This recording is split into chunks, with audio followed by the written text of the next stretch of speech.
Vale, buenas tardes a todos y a todas. Vamos a empezar el segundo Participa en Vivo que organizamos desde la Asociación OCRE.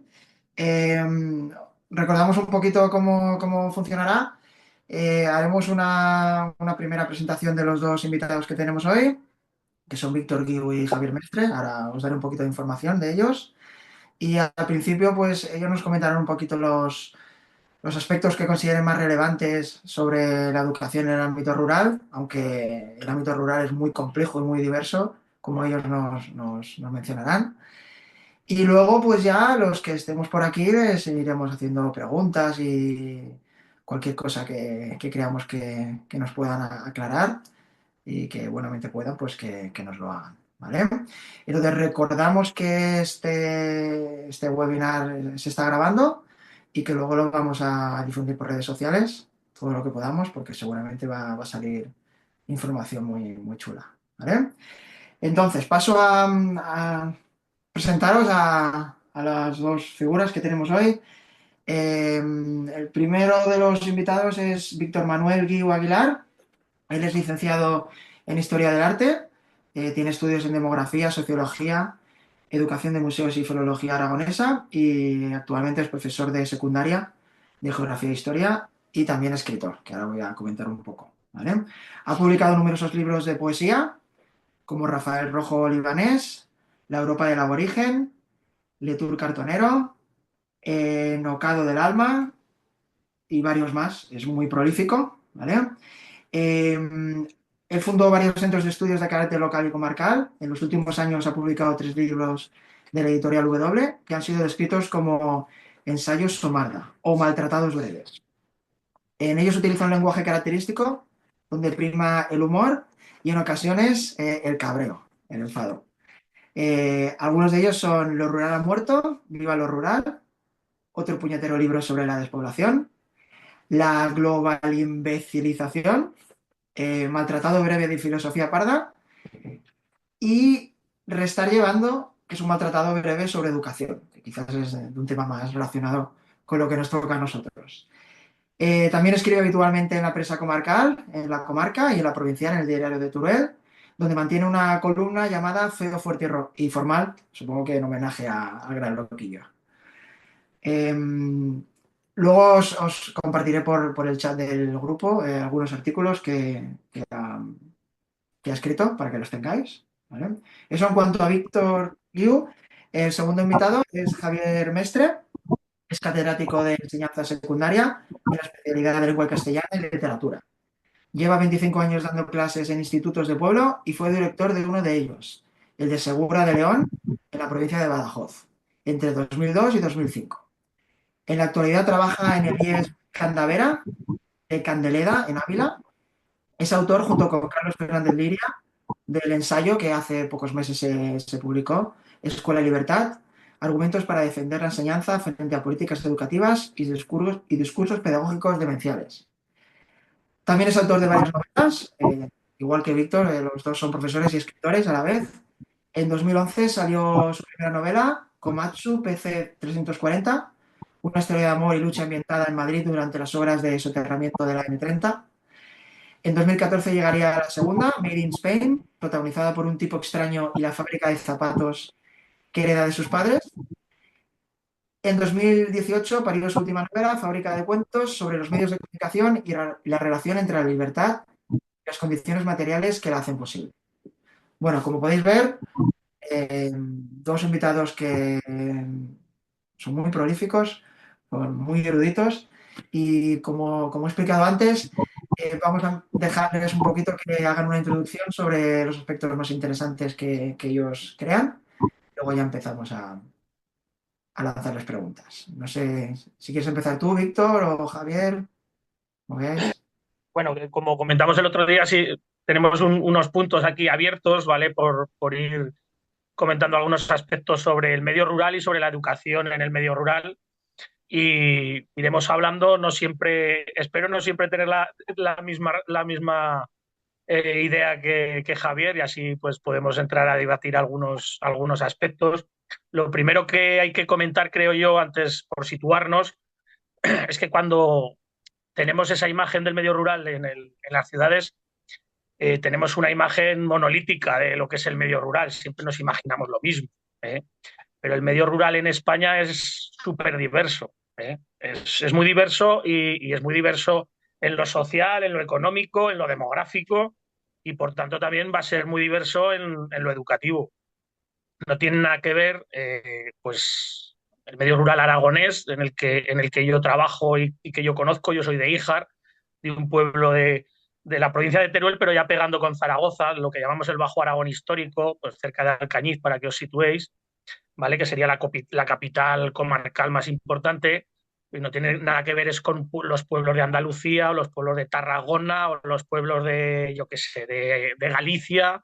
Eh, hay una diversidad muy grande, y eso sí que habría que situarlo porque, claro, en pueblos, yo que soy de Aragón, pues un pueblo aquí en la provincia de Teruel que tenga pues 2.000, 2.500 habitantes o 3.000, es un pueblo muy grande. Es un pueblo muy grande donde van los pueblos de alrededor.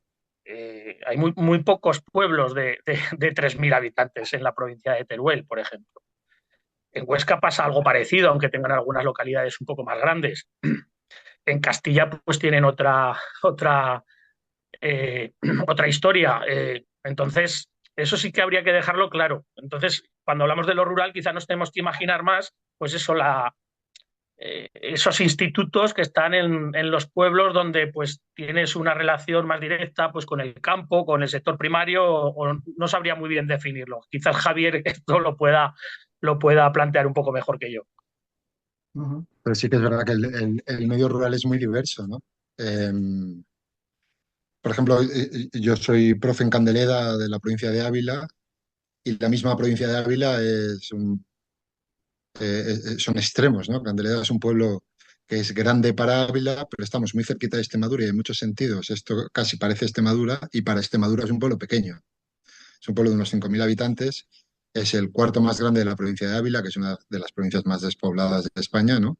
Y sin embargo, respecto a los pueblos extremeños, pues es un pueblo más bien pequeño, ¿no?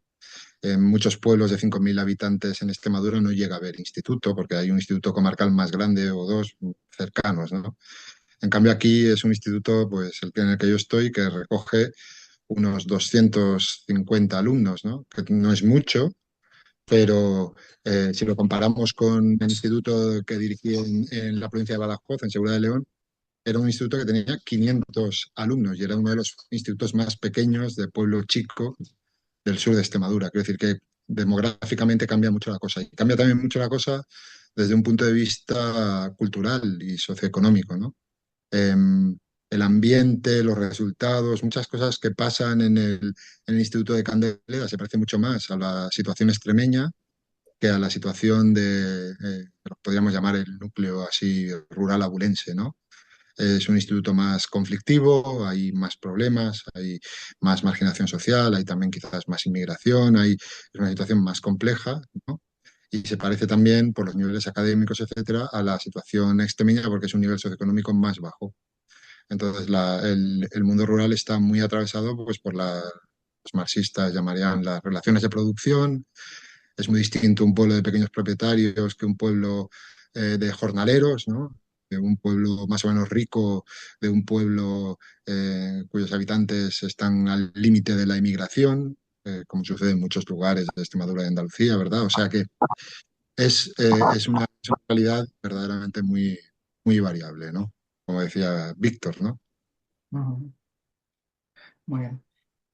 Vale.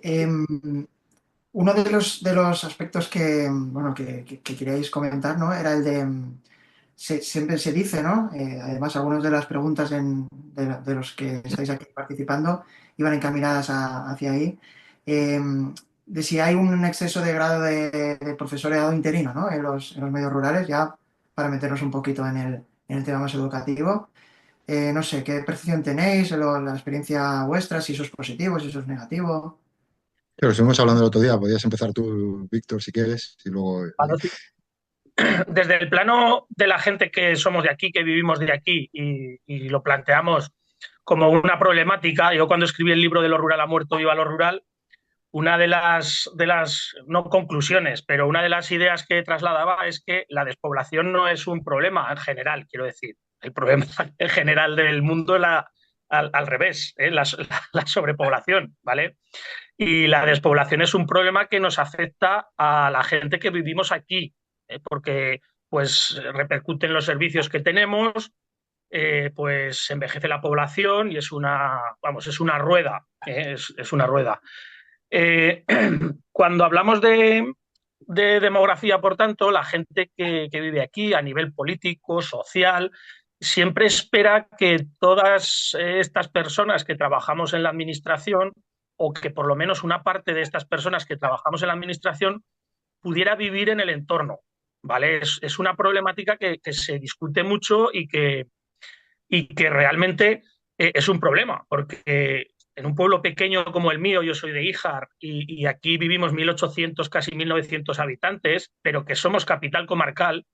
No olvidéis que hemos hablado de la diversidad del medio rural español, pero en Aragón no estamos tan mal como en otros sitios en el sentido de que tenemos una normativa, una ley de comarcalización que nos permite tener determinados servicios en comarcas muy pequeñitas, muy pequeñitas. Y uno de estos servicios que siempre hay por lo menos uno en cada comarca es un instituto de secundaria, ¿vale? Un instituto de secundaria, por ejemplo, en una comarca como el Maestrazgo, que tiene 3.000 y poco habitantes.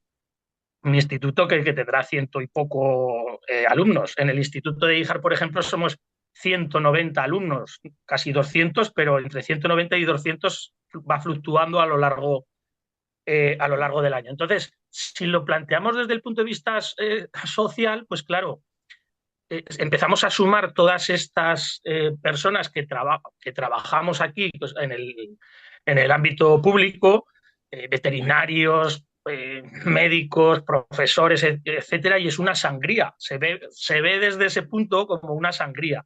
Y más en un sitio como el nuestro, como Híjar, por ejemplo, que estás muy cerca de Zaragoza, relativamente cerca, a una hora. Zaragoza en Aragón es una macrocefalia demográfica que nos come todo, que nos come todo. Entonces, la interinidad, el hecho cultural de la despoblación que expuse yo en ese libro que os he comentado antes, eh, es que la gente en general se quiere ir a la ciudad. O sea, por mucho que nos estén vendiendo la moto de que hay mucha gente que quiere volver al campo y no sé qué, no, no es una tendencia más. Puede ser una moda de ciertas personas, pero no es una tendencia demográfica que se vea y se observe. ¿Eh? Entonces, ¿qué pasa? Que estos interinos aspiran a quedarse en Zaragoza, en el caso de Aragón, sobre todo, o casi siempre en Zaragoza. Con lo cual, la propia normativa del profesorado eh, está encaminada a que la gente gane puntos para irse a Zaragoza, con lo cual perjudica al ámbito rural. ¿De acuerdo? Porque que si los concursillos, que si los concursos de no sé qué, que si los etcétera, etcétera, todo desde el mundo sindical y tal, pues es una fuerza que se hace para, es que yo no quiero coger el coche e ir, vale, se puede entender a nivel personal, pero desde el punto de vista social y político, pues se ve como como que se perjudica. En el caso de Aragón, por ejemplo, pues están sacando últimamente plazas de 3 años para intentar consolidar un poco las plantillas de los distintos centros. ¿Vale? Eso en el plano que he hablado de las personas que vivimos aquí y en el plano político, que por cierto, y no vamos a hablar de eso, que ya sabéis que los profesores pues tenemos esa obligación de ir donde donde nos mandan cuando somos interinos Pero si nos ponemos en el plan brusco, aragonés, cerrado, de decir, oye, lo primero son los servicios para los pueblos, ojalá hicieran lo mismo con los médicos. Y ya me perdonaréis este comentario, porque nosotros no tenemos médicos en muchos sitios de Aragón porque a estos médicos no se les obliga, como se nos obliga a nosotros, a asistir a nuestros centros, ¿vale? Pero sí que es verdad que el otro día hablando con Javier tiene otro planteamiento que tampoco es tan positivo en el tema de la interinidad, Javier. Sí, pues claro, yo esto lo veo desde otro punto de vista. Yo lo veo desde el punto de vista de la escuela misma y de mi propia experiencia en un instituto que llevo ya en el Instituto de Candeleda, llevo ya, pues voy a hacer 20 años este curso. Entonces son muchos años aquí y he visto cosas que pasan alrededor y cosas que no pasan en mi instituto, ¿no? Y he llegado a la conclusión de que precisamente no han pasado ciertas cosas en mi centro educativo porque tenemos una plantilla bastante volátil, porque hay bastante interinidad. Entonces se están renovando constantemente las plantillas, que los compañeros son, todos los años tenemos un 30, un 40, un 50 y hasta un 60% de compañeros nuevos cada año, ¿no? Y esto hace, porque vienen interinos o también los que consiguen plaza en el concurso de traslados, están 2 años o 3 y en cuanto pueden se van. Entonces, este constante movimiento de la plantilla lo que ha impedido es algo que a la larga yo considero positivo. Y es que no ha habido verdaderamente un proyecto de centro, sino que el centro ha funcionado de acuerdo con las reglas básicas, como un espacio, como una tierra de nadie, o un espacio más o menos neutral, y reflexionando sobre cómo ha de ser la escuela pública, en el fondo yo creo que eso es lo que debe ser. Quiero decir que solemos tener el problema de que cuando la gente se estabiliza mucho en una plantilla, se hace dueña del centro educativo y se forman lo que en Extremadura llaman cortijos, ¿no? Los chiringuitos, los cortijos, ¿no? Y entonces llegas a un centro educativo y resulta que la dirección, jefatura de estudios y demás tienen una línea y tú tienes que seguirla. Y todos son factores de todo tipo que empujan a que tú tengas que seguir una línea marcada por el centro. Además, hay otra cuestión muy importante en los pueblos pequeños, y es que esa necesaria impermeabilidad de la escuela ante el medio social que la circunda, ¿no? En los pueblos está más en peligro, sobre todo cuando vivimos en el mismo pueblo en el que damos clases, ¿no? Em, Tú vas andando por la calle y estás, como decía Víctor el otro día, te das un paseo y haces 3 tutorías, ¿no? Entonces tienes una presión social, ¿no? Hay una presión social del medio circundante y esa presión social, cuanto más es la gente del pueblo y más integrada está la gente en el pueblo y más vínculos familiares tiene y más tal, más fuerte es o más papeletas tiene para serlo, ¿no? Una de las consecuencias que mi independencia personal respecto de este tipo de presiones ha tenido en Candeleda ha sido que en muchas ocasiones he recibido, pues hemos recibido, tanto mi mujer como yo, que somos docentes aquí, hemos recibido en muchas ocasiones presiones bastante feas, ¿no? Por cuestiones que tienen que ver pues, con nuestras ideas o con nuestra forma de afrontar las clases o con los resultados académicos de nuestros alumnos, ¿no? Y eso, cuando las plantillas no se estabilizan tanto, son más volátiles, decrece. Sin embargo, cuando un centro está muy asentado y todo el personal es de toda la vida de ahí, puede haber más permeabilidad. Otra cosa que se ve, por ejemplo, es en el tratamiento de ciertos conflictos disciplinarios con los niños. Cuando el espacio es un espacio neutral en el que nadie conoce a nadie, en el que los interinos que han llegado no tienen nada que ver con el pueblo, la gente es más o menos nueva y es un espacio, ya os digo, bastante neutral, todos los niños son básicamente iguales. Sin embargo, cuando estás en un ámbito en el que todo el mundo conoce a todo el mundo y cada niño representa una posición social, una familia, una posición en el pueblo, eso puede alterar el tratamiento de determinados conflictos y determinadas situaciones en el centro educativo, y de hecho lo hace.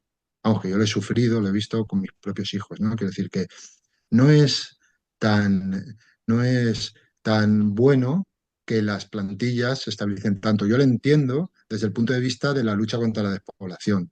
Lo entiendo desde el punto de vista de los pueblos que necesitan que haya gente que se quede, ¿no? A vivir y que los servicios impliquen un crecimiento demográfico, económico, etcétera.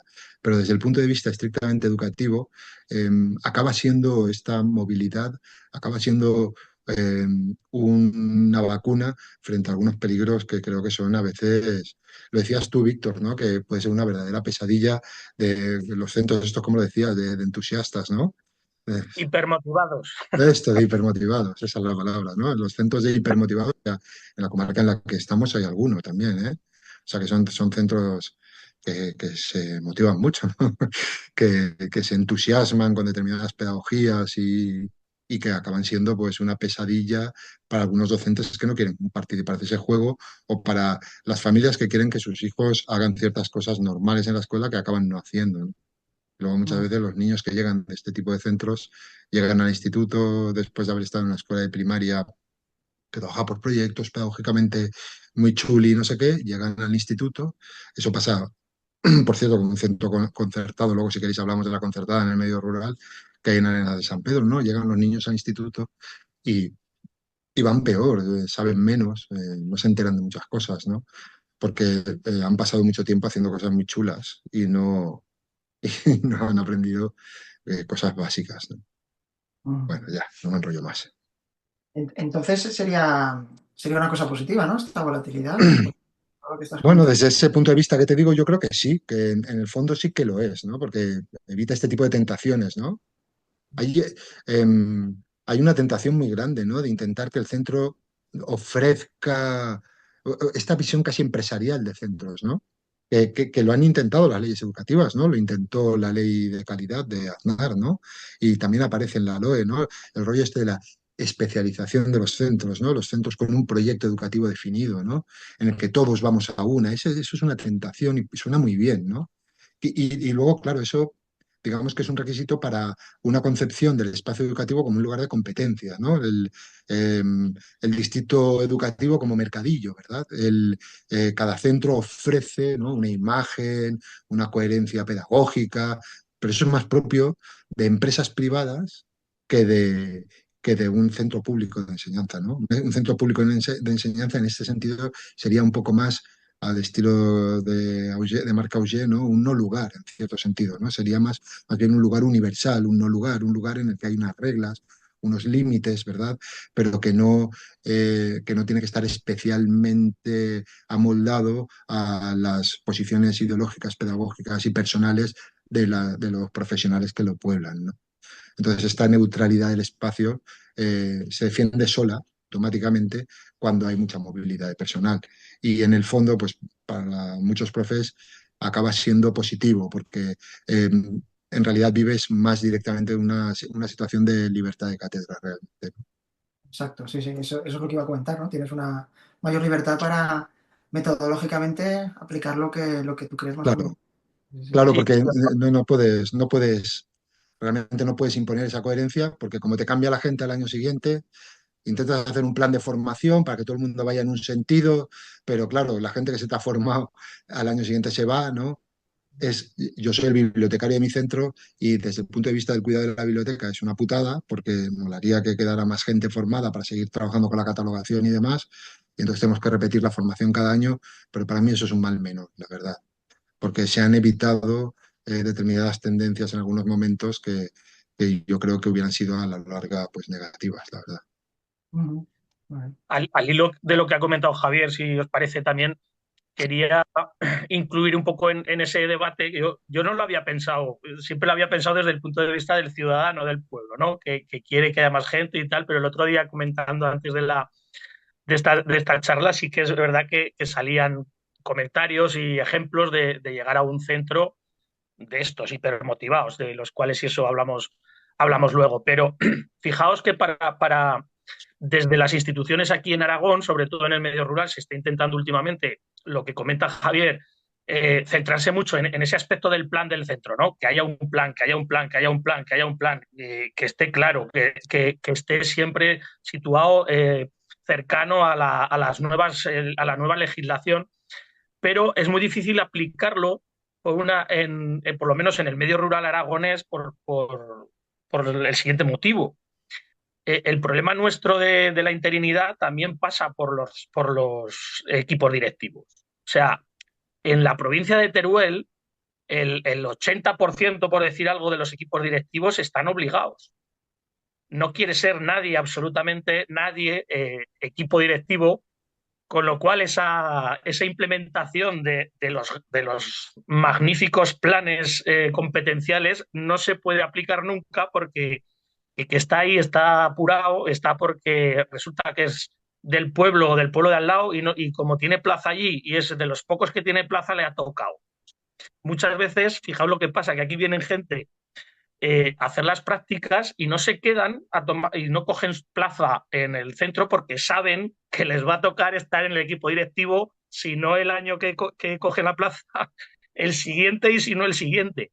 Entonces es complicado bueno, si tomamos el aspecto positivo que ha comentado Javier, desde luego bueno, tampoco nos va tan mal en ese sentido. Una de las cosas que quería también añadir al discurso un poco de la charla era que el objetivo principal de estos puntos que vamos a desarrollar Javier y yo con vosotros es también eh, ver realmente si toda esta nueva pedagogía que está arrastrándonos y que está bajando el nivel por los suelos y que está desmontando la educación pública tiene su reflejo en el medio rural, o si hay una realidad paralela. Es una cosa que quiero que un poco entre todos de alguna manera luego pues podamos tratar, a ver si es verdad que se aplica más o se aplica menos, o si el nivel educativo en los pueblos pues puede ser mayor o menor. Entonces sí que quiero que eso lo vayamos comentando después, si os parece. Muy bien, vale.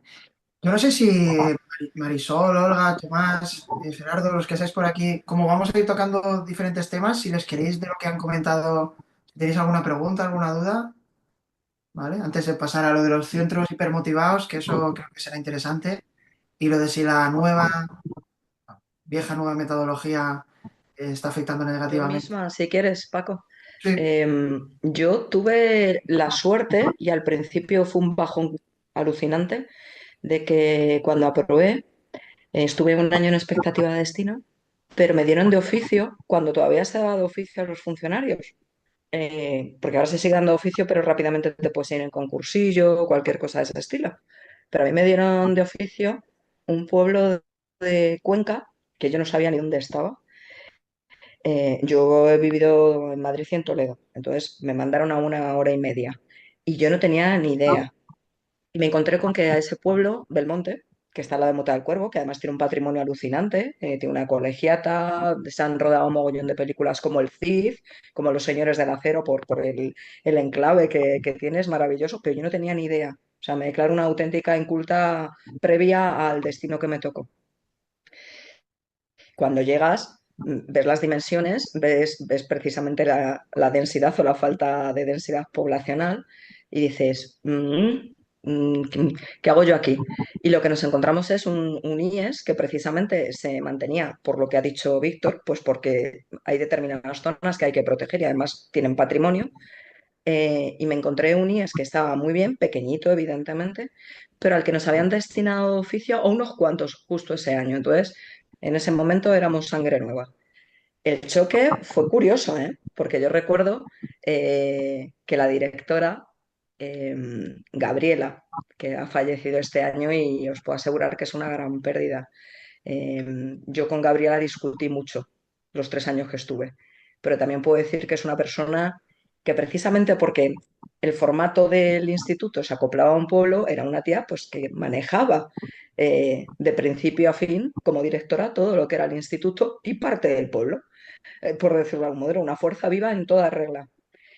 Y la bienvenida que nos dio fue una bienvenida y bueno, los nuevos os tendréis que acostumbrar a cómo se hacen las cosas aquí. Y se dijo con toda naturalidad en el claustro. Y yo dije, yo levanté la mano y dije, bueno, y los viejos os tendréis que acostumbrar a lo que traemos los nuevos. Y automáticamente hubo una especie de rumor extraño ahí. Y ya se auguró que íbamos a tener muchos enfrentamientos vitales. Y los tuvimos. Y además ideológicos, de mucho calado. Pero yo puedo decir que aparte de que la he hecho mucho de menos, eh, yo no he aprendido más de nadie de cómo tenía esa señora directora, lo que sabía del centro, lo que sabía de educación y cómo lo llevaba. Claro, en algunos aspectos era lo que decía Javier, una rigidez muy institucionalizada. Aquí esto es así y esta es la línea del instituto. Y en otros aspectos he de decir que también generaba mucha estabilidad porque tenía un conocimiento profundo de cómo funcionaban las cosas. Entonces, los que fuimos de nuevas aprendimos mucho. Lo que pasa es que sí que es cierto que también obligamos a que se acostumbrasen también a nuestra propia idiosincrasia. Y se corren los dos peligros que han mencionado Víctor y Javier. Yo cuando una noche se me presentó un padre a las 10 de la noche, timbró y me dijo, es que yo acabo de venir de trabajar, bájese que quiero hacer una tutoría en mi casa. O sea, yo me quedé flipada, entre flipada y acojonada. Cuando al día siguiente lo conté en el instituto, se partían de risa. Yo todavía me estaba recuperando el susto. Pero luego a esas cosas efectivamente te acostumbras y todos nos tenemos que acostumbrar unos a otros. Pero sí que es cierto que, además de que lo rural es diferente, Has quedado. Toledo, entonces es muy distinto.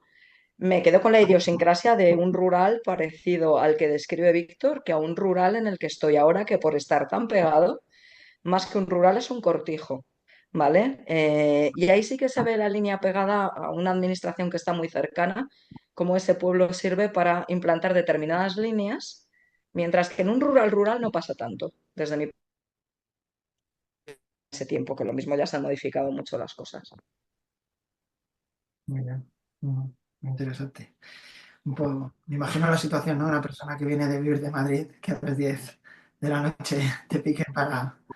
Sí. Pobre, pues hay que entender a los de Madrid, claro, es que vienen al pueblo y hay que tratarlos bien, hombre. Claro, pero yo venía de Toledo y aún así, claro, me quedé, claro, lo de, no, es que te ha venido el padre que ha aparcado el tractor en la puerta y yo interpreté. Esa fue en otra, dije, hostia, este viene a pegarme, o sea, ¿qué me quiere decir con que ha aparcado el tractor en la puerta? No, no, lo que me quería decir es que ha aparcado el tractor en la puerta. Porque era el señor agricultor, no era una metáfora de nada. Y es que decía, pero que viene cargado con todo el armamento, ¿qué me estás diciendo con que viene con el tractor aparcado en la puerta? O sea, es que esas cosas te chocan muchísimo. Tampoco he visto más nobleza que en un pueblo, quiero decir, el retorcimiento que se ve de la gente de un pueblo cercano a la administración central en tu caso, yo Bueno, prefiero lo que sobre vivieron todos los eso, pueblos. sobre eso habría mucho que hablar, ¿eh? Hay pueblos y Claro, pueblos. entiendo que han cambiado Cuidado, ¿eh? mucho las cosas. Cuando hablo de nobleza no hablo No, no, no de mitifiquemos, falta ¿eh? de No, picaresca, ¿eh? no Pero yo prefiero mitifiquemos determinados porque... enfrentamientos que tuve a los que tengo ahora. Fíjate lo que te digo, ¿eh? Ah, ya, claro, que sí, pero sí, Lo bueno de, creo lo que... bueno de un pueblo es que, lo bueno de un pueblo es que identificas aliados y enemigos de una manera rápida. Entonces eso te permite, si tienes ciertas habilidades sociales, pues tener esa picardía también para tratar con todo el mundo. A lo que decía Olga, aquí siempre se dice en los institutos, ¿no?, del medio rural, que la gente viene llorando porque se cree que va a dar clase a Burkina Faso, ¿vale? Y se va llorando porque ha estado muy bien y Yo, se ha encontrado muy bien. yo he de decir que me lo pasé estupendamente, que además sí que es un pueblo que tenía sus recursos. Me lo he pasado como nunca. Aprendí muchísimo. El nivel que pude dar a esos alumnos, aunque al principio fue muy difícil que entraran, es el mayor nivel que he dado. ¿Vale? Pero al principio también fue muy difícil eso de imponer determinado nivel de pelea en muchos sentidos, ¿vale? Muy bien. Yo compartiría un poco más la visión que tenía Víctor. O sea, yo soy de una zona rural, yo soy del Pirineo de Huesca, bueno, a los pies, que es Font, y he trabajado siempre por aquí porque casualmente, como estamos lejos de Zaragoza, aquí no quiere venir nadie. De hecho, nuestra plantilla es gente de Zaragoza que huye y suerte que viene gente de Andalucía, porque si no esto, aquí no habría profesores porque no hay nadie. Y eso que es una zona poblada, es una zona dinámica y es una zona que se mueve mucho. Sí que observo, yo he llegado a estar en centros con el 95% de personal interino. ¿Vale? Y en todos los que he estado éramos más de la mitad. Yo soy interino y todo el mundo es así. O sea, es lo que es lo normal. Sí que tiene las ventajas que decía Javier. A lo mejor también añadiría una un poco más lúdica, y es verdad que somos mucha gente joven, lo cual genera mucha comunidad en los pueblos de salir y evidentemente pues estás en contacto con todo el mundo. O sea, yo he trabajado en pueblos de 400 habitantes, conocía a todos los padres, a todos los niños, a todo el mundo. Pero claro, a nivel de mantener un centro es muy complicado. Yo veo lo que son pues proyectos un poco, ya no digo proyectos de centro, sino simplemente pues de departamento. El hecho de que siempre sean docentes nuevos o docentes recién llegados a la profesión y genera una inestabilidad que yo creo que no siempre es buena. A veces sí que tiene sus partes positivas, pero a la hora de mantener un poco el centro en funcionamiento, yo por lo menos veo que es un poco complicado. Luego en mi terreno también hay una cosa que añadiría, y es que, bueno, es una zona rural, muy agraria, y luego es una zona que también tiene pues lenguas distintas, lenguas que en Aragón pues son distintas. Entonces, claro, cuando todo el profesorado viene de fuera, se genera en los centros una situación un poco como que en el centro se habla en castellano y en la calle se habla pues en catalán, por ejemplo. Y claro, el centro tiene como una visión un poco, no sé cómo decirlo, no llamaría colonizadora, pero no sé, no del todo positiva en este aspecto desde mi punto de vista. No sé si la habíais planteado así. Interesante. Sí, yo trabajo en Ávila y el problema lingüístico pues no existe, ¿no? Bueno, en parte sí, porque aquí la gente habla candeleano y tienen problemas graves con el registro oculto, ¿no? Del castellano, pero no existe el problema lingüístico. Sí que es verdad que cuando llegan las tropas interinas hay de todo. Hay gente que funciona muy bien y hay gente que tiene muchos problemas y sobre todo sí que es verdad que hay un problema de partida que es la inexperiencia, ¿no? La inexperiencia siempre es un factor que dificulta las cosas, ¿no? Sobre todo cuando se trata de grupos más complicados, etcétera, ¿no? O sea que la inexperiencia, la juventud inexperta que implica la interinidad, pues sí que puede ser un problema. Pero la gente se va apañando y yo creo que es un problema mayor el que se asiente una persona que lo hace mal, ¿no? Que es un problema que pasa, ¿no? O sea, una persona que lo hace mal o una persona que es dogmática en sus planteamientos, intenta establecer ciertas relaciones de poder en el centro docente, ¿no? Eso pasa mucho y creo que es un problema, puede ser un problema a la postre mayor. Quiero decir, aquí no hay soluciones para nada. La enseñanza pública eh, precisamente por generar las condiciones para la libertad de cátedra, las condiciones por las cuales somos más o menos libres de decir más o menos lo que queremos en clase, ¿no? Eh, con este sistema de concurso de traslados, de oposiciones, etcétera, y de listas interinos, con este sistema tan neutral, pues obviamente no tiene la contrapartida de que no hace una selección de superprofes para todas partes, ¿no? Sino que pues puede haber profes mejores, profes peores, profes mediocres, profes así, profes asá. Y cuando son cuando hay mucho porcentaje de interinos, sí que es verdad que la inexperiencia se nota, ¿no? Y propios chavales se portan de manera muy distinta con nosotros los dinosaurios que con los chavales jóvenes que pueblan el centro, ¿no? Sin embargo, yo como persona que llevo muchos años en el centro, me siento bastante cómodo con este cambio, ¿no? Constante de personal. Me siento bastante cómodo porque ni siquiera yo puedo intentar imponer nada, ¿no? Ni siquiera yo puedo intentar, me sirve de mucho intentar convencer a nadie de nada, ¿no? Con lo cual ya me he hecho la idea y, y me dedico a lo que me tengo que dedicar, que es a trabajar mis clases, el departamento, la biblioteca, las responsabilidades que tengo, las saco adelante y he perdido un poco ese espíritu de centro. Yo creo que a la postre, pues, pues sí, la verdad. Ujú. Vale. Hablando de toda esta, la inexperiencia, ¿no? Del profesorado que puede llegar aquí a las zonas más rurales, yo también, así lo enlazamos con el tema de las nuevas metodologías, si creéis que la gente, porque bueno, como el discurso mainstream educativo es que hay que fomentar todo esto, ¿no? Y que los que llevamos ya un tiempo, pues lo dudamos enormemente.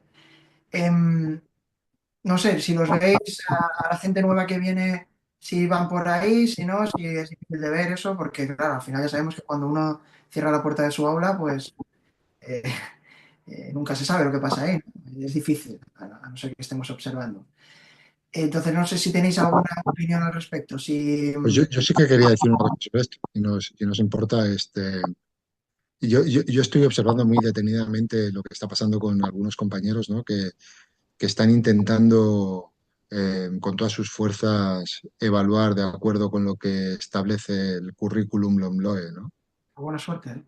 Lo están intentando. Y bueno, yo creo que alguno va a acabar con necesidad de atención psiquiátrica al paso que va. Es decir, le está costando mucho. Y he observado una cosa también, y es que en estos últimos años he tenido muchos profes inexpertos nuevos que vienen pues, de hacer el máster y con cierto grado de convencimiento respecto de metodologías y demás. Y estoy observando que la mayoría están acabando por dar clase. O sea que la gente, ciencia real del aula, se genera de manera automática, de manera inconsciente, automática, casi irremisible, eh, una resistencia de facto tremenda frente a la intención de la administración respecto de que dejemos de dar clase, ¿no? Los compañeros siguen dando clase, están dando clases, están haciendo exámenes y vamos a las juntas de evaluación y las juntas de evaluación, afortunadamente hoy en día, empezaron un poquito, por lo menos en mi centro, ¿no? Empezaron un poquito a estar un poco trastocadas con todo esto de la competencia y tal, pero han acabado siendo lo mismo que era. Es decir, acabamos intentando evaluar a los chavales por cómo progresan con sus conocimientos, ¿no? O sea, que sí que incluso entre la gente más joven, o entre la mayoría de la gente más joven que yo conozco, la gente menos ideologizada quizás, ¿no? Porque sí que es verdad que cuando hay gente muy alternativa y que está muy convencida de ciertas cosas, entonces ya no solamente eh, van radicalmente a sus clases, sino que intentan que sea lo que hace todo el mundo, ¿no? Y hacen proselitismo de eso, ¿no? Pero yo veo en la mayoría de los chavales jóvenes que empiezan a trabajar con muy buena voluntad, intentan trabajar por proyectos, intentan hacer ciertas cosas y acaban dando clases más o menos dinámicas, más o menos eh, magistrales, más o menos, pero clases que yo calificaría de normales, ¿no?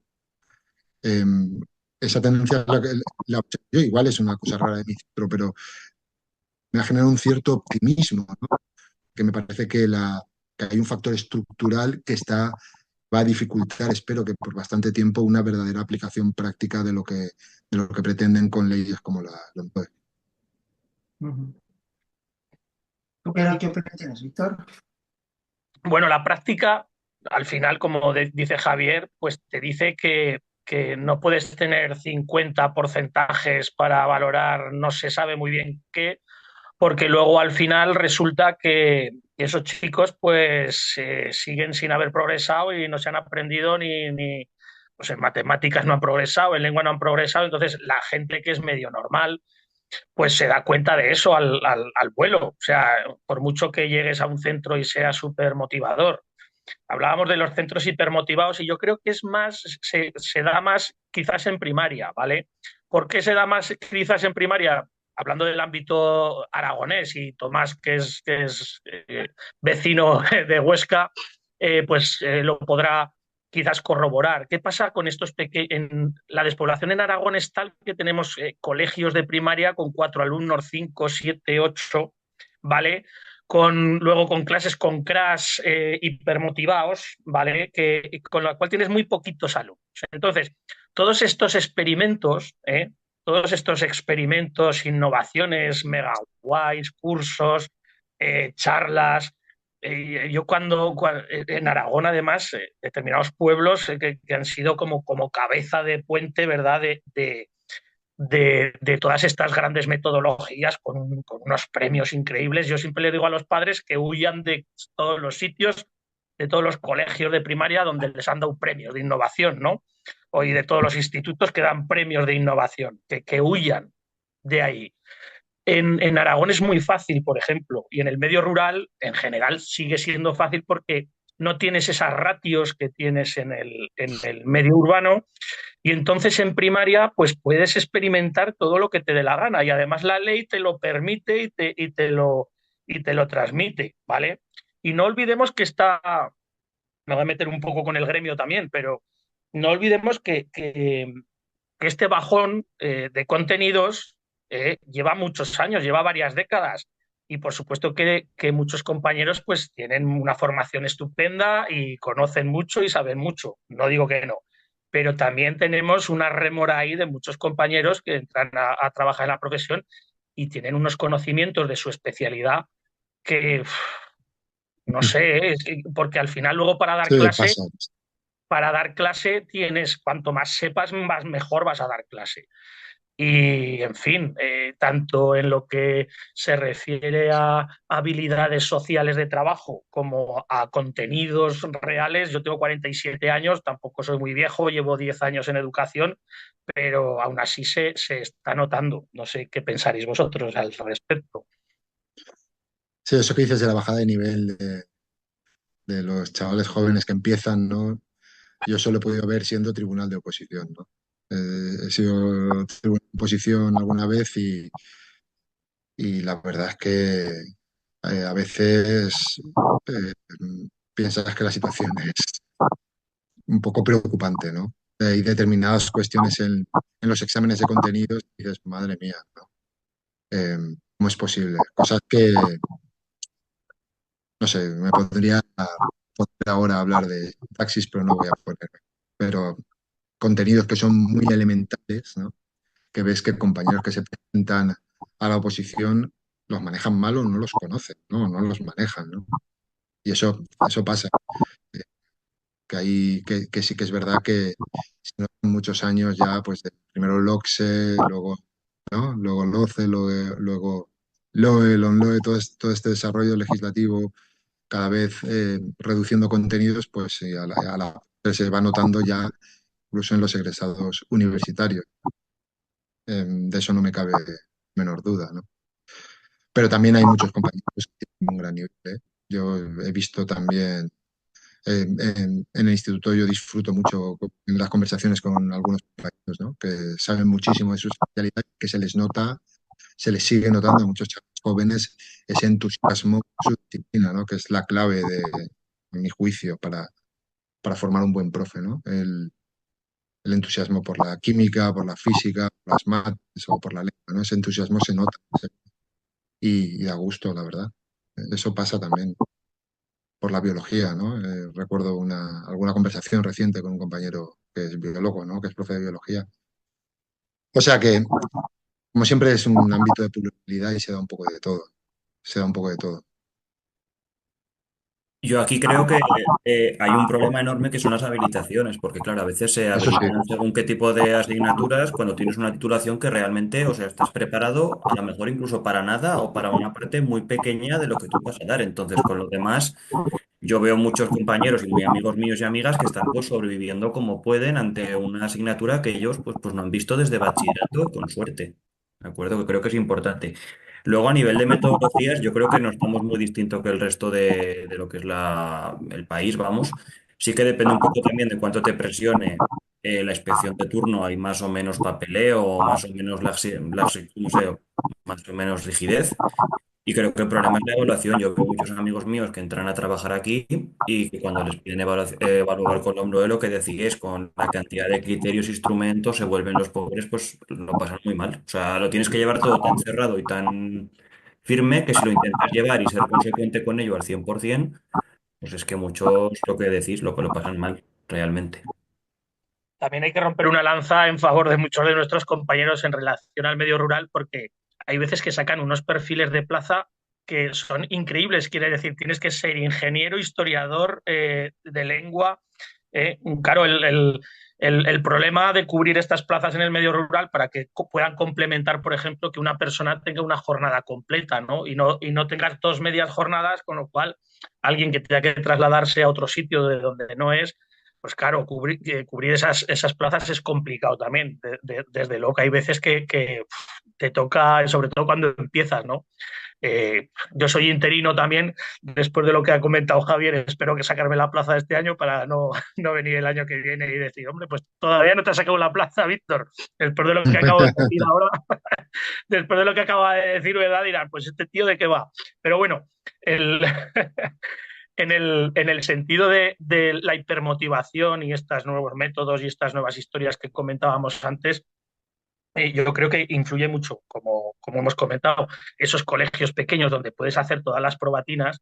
Y el otro día comentábamos también con Javier y con Paco que aquí, claro, en el medio rural no tienes escapatoria en ese sentido. Quiero decir, si te tocan una serie de CRAs o de colegios o algo hipermotivados, es que no puedes llevar a tus hijos a otro sitio y la mayor parte de la gente no tiene la capacidad de formarles. A mí me hace mucha gracia que todos estos profesores, todos maestros hipermotivados de primaria, que están súper orgullosos de su trabajo por proyectos y su trabajo por cooperativo y su trabajo por no sé qué narices. Luego a sus hijos les leen en casa, les compran libros, les apoyan. Y me gustaría también que pensaran en todos esos alumnos que tienen que no van a tener ese apoyo en casa. Y más cuando hay un porcentaje de inmigración alto, que lo que tú no le enseñes en primaria, en clase, no lo van a aprender nunca y cuando lleguen a secundaria te vas a encontrar allí con un profesor como cualquiera de nosotros que le va a intentar enseñar matemáticas, lengua, historia y le va a ser imposible porque no comprende dos líneas seguidas o porque no se sabe las tablas de multiplicar, que eso es pecado ahora creo, no sé si ha llegado ya al Vaticano saberse las tablas o no, pero claro, es un problema brutal y no tienes escapatoria porque tú tienes que ir a esos sitios. No puedes llevar, pues, estás en una ciudad grande, pues a lo mejor puedes buscar otro colegio que no tenga esa metodología, incluso apostar por otros medios. Yo soy defensor de la pública, pero claro, hay veces que entiendes también muchas razones por ahí. No sé qué pensáis al respecto. Em, Bueno, Javier, tú, Javier, comentabas quizás un buen momento ahora para hablar de la concertada en el ámbito rural, ¿no? También. sí, sí, Otra yo quería opción decir que una puede cosa ser. antes, quería que decir una cosa antes sobre esto de los centros hipermotivados y de la... em, una cosa que yo he podido observar, em, Manuela, mi mujer, cuando empezó a trabajar como maestra, empezó a trabajar en Lanzaíta, un pueblo que está cerca de Candeleda, a unos 30 kilómetros, y, y la verdad es que todavía cuando va a Lanzaíta la gente se acuerda de ella y le tiene muy buena estima, ¿no?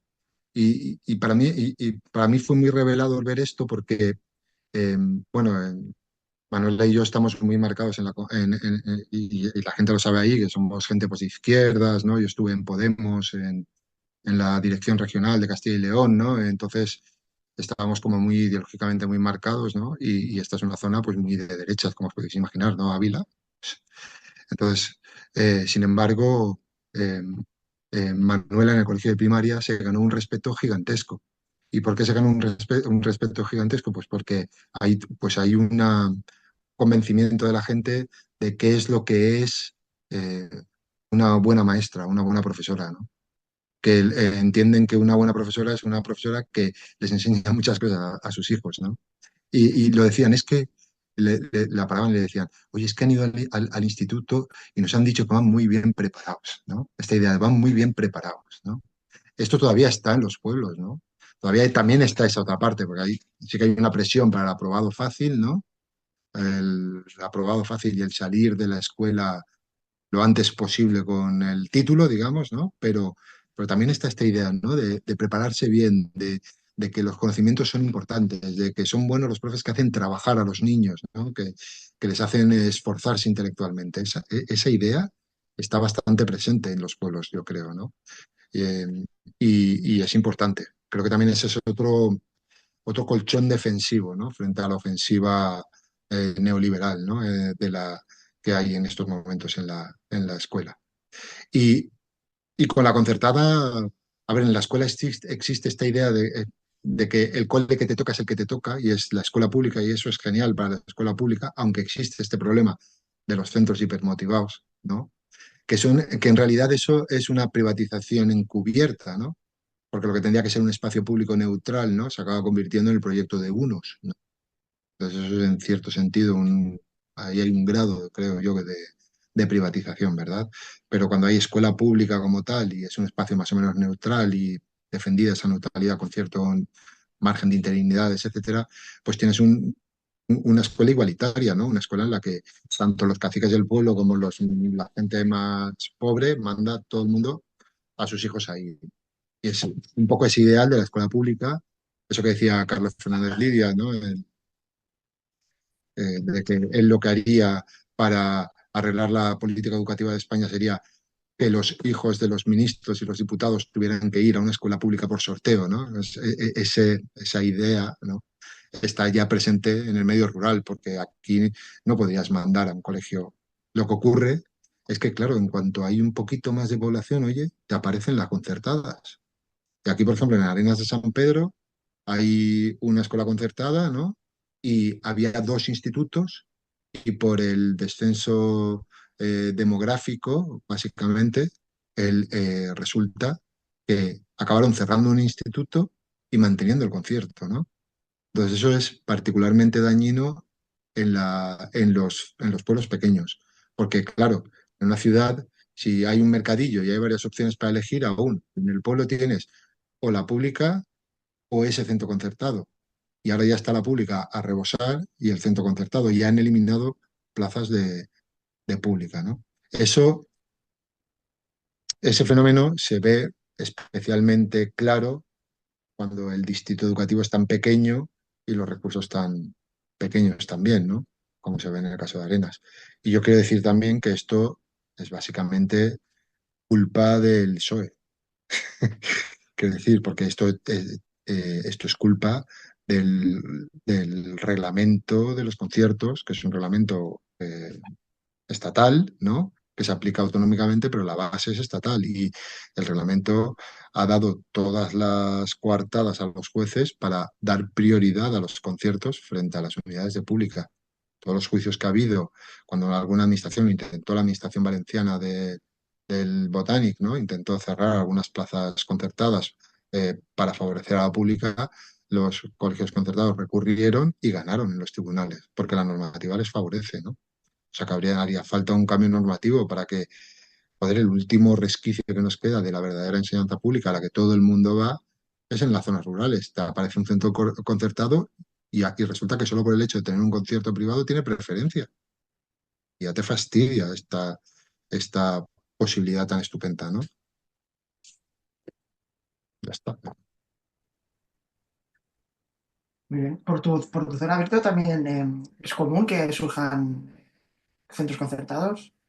A ver, en el medio rural aragonés estamos tan poca gente que no Claro, saldría rentable. Sí que hay puede haber algún concertado pues en sitios más grandes, pues las capitales, pues Teruel, Huesca, Zaragoza, algunas ciudades así un poco más grandes, Calatayud, Alcañiz tiene también alguna cosa, ¿vale? Pero no suele ser lo habitual, pero no es lo habitual porque no hay negocio.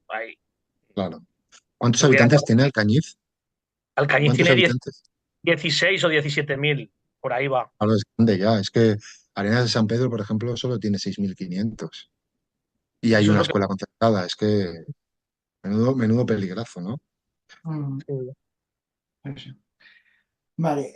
Otro de los temas que habíamos comentado y que creo que es bastante importante que destaquéis en el ámbito rural es respecto a la oferta formativa, ¿no? Un poco está relacionado también con lo de los concertados, ¿no? Porque no sabemos la oferta cómo es y a veces que no es el key de la cuestión, pero a nivel de optativas, de las vías que puedan haber, está más limitado, como que depende Claro. del contexto, ¿no? Si nos podéis explicar un poco. Sí, sí, Fernán, ¿estáis claro, viendo, Víctor, Javier, dime. siguiendo con lo que acaba de decir Paco, ¿veis más peligro para la implantación precisamente por la volatilidad de las plazas, los pocos alumnos, la implantación por esta vía de los ámbitos educativos? Precisamente porque tienes que pedir profesores de 20.000 especialidades y que te suplan todo. Buena pregunta. Hombre, se pueden aprovechar, desde luego, se pueden aprovechar. De hecho, salía la noticia, el otro día lo puse en el Telegram de Ocre, ¿no? Que salía la noticia esta de que como hay tan pocos profesores ahora de lengua y matemáticas, quieren habilitar a los maestros para dar en primero y segundo. Pero claro, eso tiene un peligro brutal, porque el peligro es que aprovechan este globo sonda de que hay poca gente para metértelo y podértelo implantar. implantar, pero sí que comentaba el otro día también con David Rabadá que habían tirado en Cataluña esa propuesta en su momento. No sé si Paco conoce un poco en Cataluña intentaron implantar también que pudieran dar Sí, sí, los había una propuesta para hacer especie de ámbitos en bachillerato. Y el sindicato de secundaria lo recurrió y afortunadamente, según mi opinión, lo han ganado. Entonces, de momento está parado. Hay mucho movimiento sísmico entre el sector, no sé cómo llamarlo, bueno, vamos a llamar pedagogista y que sea lo que Dios quiera, porque están bastante dolidos, ¿no? ¿no? Porque es una piedra en el camino para ellos. el Pero sector, el yo sector no puedo hacer otra cosa que celebrarlo, porque creo que es una involución educativa, sobre todo ya en el ámbito de bachillerato, ¿eh? Si lo metemos ahí. Pero el es que en sector Castilla-La Mancha pedagogista, sí que está pasando, Víctor, sí que está sí, sí, pasando, sí que se están implantando los ámbitos precisamente en pueblos. Estoy hablando de la Sagra, que es la carretera que une Toledo a Madrid. No debería ser un sitio problemático para tener alumnos, porque es de los pocos que tienen una buena explosión demográfica. Son sitios en los que nunca va a faltar, entre otras cosas, inmigración, porque es donde tenemos todo el tejido empresarial junto con el corredor de Henares, en la Nacional 2, de Madrid a Zaragoza, precisamente. Y sin embargo, hay institutos en los que se están implantando en secundaria los ámbitos en primero de la ESO, porque es una manera de primarizar, de que los niños estén más a gusto, de que no se note tanto el tránsito de primaria a secundaria y de paso de fidelizar. O sea, yo lo digo porque mi hermana está en uno, mi hermana es profesional y evidentemente está metiendo el nivel que tiene que meter, pero está en un instituto en el que teóricamente no debería ser, pero sí que se está utilizando un poco como cabeza de puente esto de lo rural, de cierto tipo de rural para implantar en secundaria. a ver, aquí es fácil hacer experimentos, como decía antes, con los colegios hipermotivados, por razones de demografía. Tienes pocos alumnos, pues hacer todos los experimentos que quieras, ¿vale? Pero está claro que es una regresión que impongan ese tipo de propuestas y que no den clase los especialistas. Una regresión total, pero claro, como vivimos en un modelo neoliberal brutal, donde los pedagogistas, creyéndose que son unos súper innovadores y súper modernos y súper de izquierdas o de no sé qué, resulta que están adoptando modelos en los cuales las clases populares pues pues no pueden acceder al conocimiento, ¿vale? Y si desde luego si se implantan esto es como en los institutos que te vienen los alumnos en tercero ya, porque están en unos colegios donde primero y segundo pues que no he hecho ningún estudio, pero tengo cero dudas a que a tercero vienen mucho peor preparados que si vinieran a primero, ¿no? ¿Por qué? Porque en primero y segundo de la ESO lo han dado en un colegio. Y no porque se lo den gente de magisterio, sino porque tienen esos hábitos y esas movidas y esas historias que luego te llegan a tercero y te llegan con un nivel muchísimo más bajo. Entonces, si se imponen ahí tienes el mejor ejemplo para ver cómo funcionan los ámbitos, ¿no? Pero claro, si te lo aplican por arriba, como pueda ser el caso que has comentado de Castilla-La Mancha, pues te lo aplican y te lo comes con patatas. Ujú. El, em, el problema que hay en el medio rural que hace factible esta cuestión de los ámbitos es que siempre se hacen trapicheos, ¿no? De lo que decíais antes, ¿no? Para completar jornadas se vuelven muy ligeros a la hora de atribuir materias a profesorado que no está preparado para ello, ¿no? Eso es una cosa que se hace con excesiva frecuencia, ¿no? Yo sobre esto siempre incido en que hay una cuestión de derechos y recursos, ¿no? Em, los niños y niñas y adolescentes del medio rural tienen el mismo derecho que cualquier otro niño o niña de estudiar lo que quieran dentro de las opciones que da el sistema español. Entonces, creo que ese derecho es un derecho que se defiende poniendo medios, poniendo profes. ¿Y qué es lo que tienen las administraciones? Pues tienen límites de ratio. Te dicen, si no juntas 8 críos, no puedes dar física y química. Y te tienes que quedar con tal modalidad, ¿no? De bachillerato. ¿Me explico, no? Entonces, esa es nuestra lucha de cada año. Todos los años para conseguir determinadas optativas, que no son tan optativas, estoy hablando de cosas elementales en bachillerato, ¿no? Para conseguir dibujo técnico en bachillerato, por ejemplo, ¿no? Para conseguir griego, ¿no? Para conseguir asignaturas que cualquier chaval debería tener el mismo derecho en Candeleda que en Ávila a darlas, ¿no? Sin embargo, la administración pues te pone límites, ¿no? ¿Por qué? Pues porque cuesta dinero. Garantizar el derecho a la educación en los pueblos pues es más caro que en las ciudades, pero debería entenderse que es un derecho irrenunciable, que por tanto pues hay que gastar el dinero, ¿no? Y por tanto no debería eh, eh, lastimarse el derecho a la educación de los chavales como se hace por cuestiones presupuestarias, porque al fin y al cabo, en el fondo, lo que resulta es que los ámbitos pues, son más baratos, ¿no? Puedes juntar más niños en el aula, necesitas menos profesorado, ¿verdad? Y luego, cómo salgan los niños, pues te importa menos, ¿no? Está claro, ¿no? Que es una política neoliberal. Y estamos aquí pues defendiendo los servicios públicos, ¿no? Y la articulación del medio rural. Si realmente queremos medio rural dinámico, pues necesitamos que los chavales puedan estudiar lo que quieran en sus institutos rurales y que eso implica más gasto, pues que gasten más y que no gasten en otras cosas que son menos prioritarias. Pero la educación de los chavales, pues es probablemente de las cosas más importantes que tiene que hacer el Estado, ¿no? Ujú. Yo en este sentido yo no veo una implantación de los ámbitos más allá de lo que son las diversificaciones curriculares, que a veces son las grandes olvidadas. Y ahí, por ejemplo, te puede tocar dar historia y lengua, que yo lo he dado. Tengo las dos carreras y bueno, podía defenderme, pero he visto casos de dar las guerras mundiales con una película y cosas de estas así, de este estilo, porque tampoco el profesorado sabía lo que estaba dando ni cómo lo estaba dando. O sea, yo no veo los ámbitos, aparte de lo que decís de las contrataciones, que es cierto. Pero claro, también es complicado presentar a veces en según qué centros dos plazas del 50% que quedan desiertas y no viene nadie, porque aquí no va a venir nadie. Sí, Y las optativas ya es un desastre absoluto porque yo he estado en dos centros en los cuales ya no griego, es que no había ni latín. claro. No, no, el latín está siempre en la estacada, está siempre en la cuerda floja, sí. Pero no porque no haya alumnos, sino porque hay 3 alumnos, 4, 2, ¿sabes? Eso es sangrante. Y aquí la Junta de Castilla y León tuvo una gran idea hace unos años que fue que lo dieran a distancia, ¿no?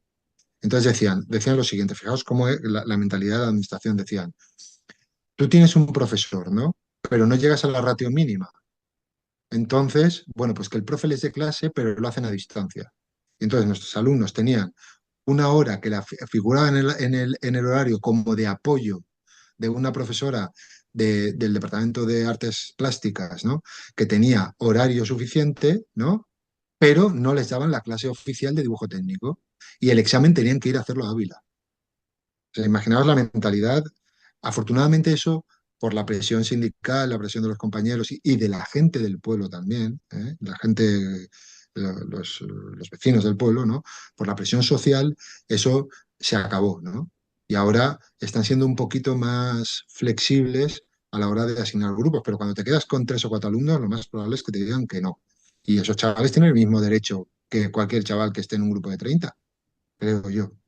Por otro lado, no digo yo que los ámbitos los estén implementando. Como tú bien dices, se implementan en diversificación, porque la diversificación curricular va por ámbitos.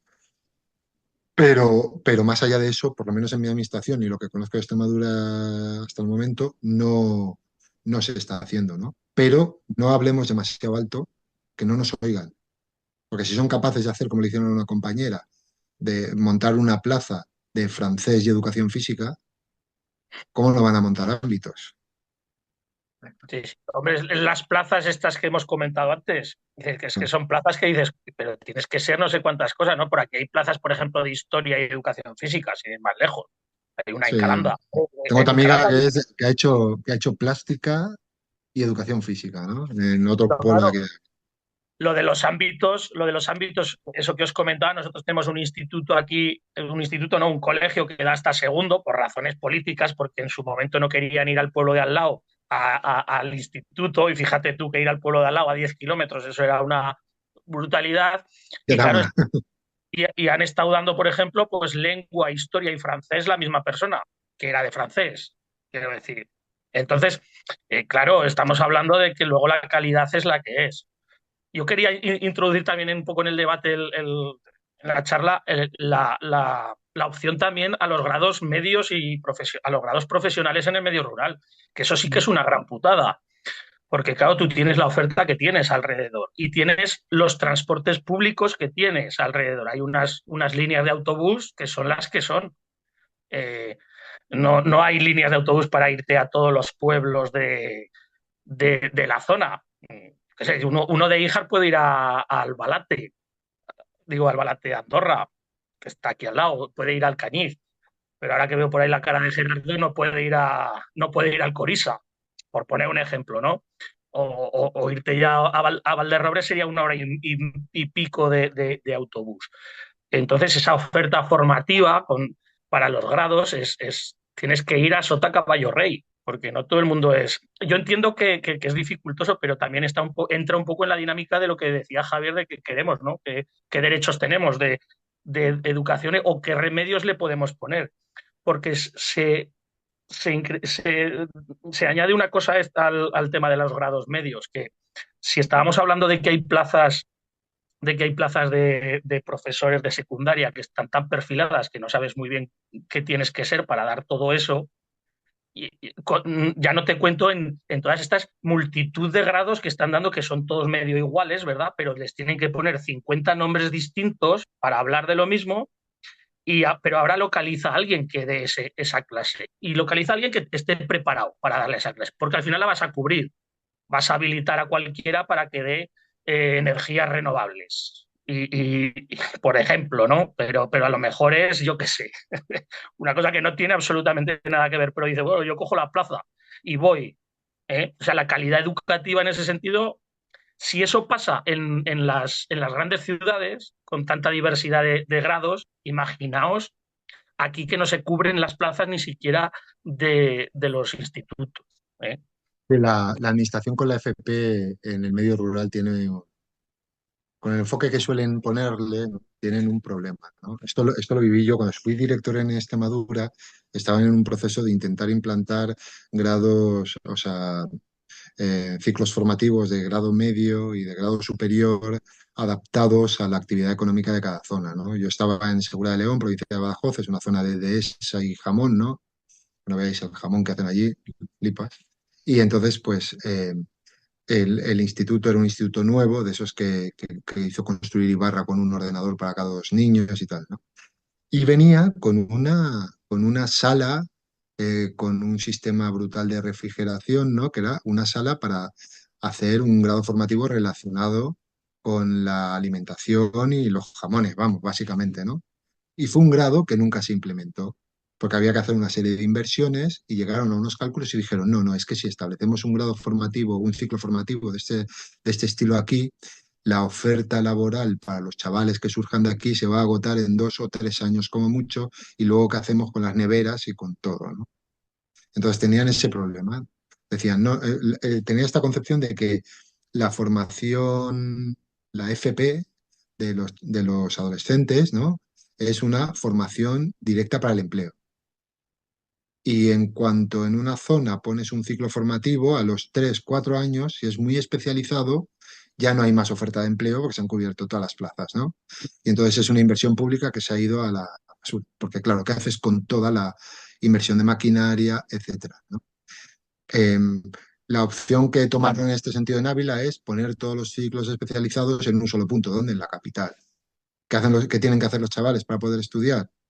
Pues irse a una residencia. Es lo que acaban haciendo, irse a una residencia es una putada y muchas veces es difícil de sostener para muchas familias también, ¿no? Eh, ¿Qué grados, qué ciclos formativos son los que se extienden? Por los baratos.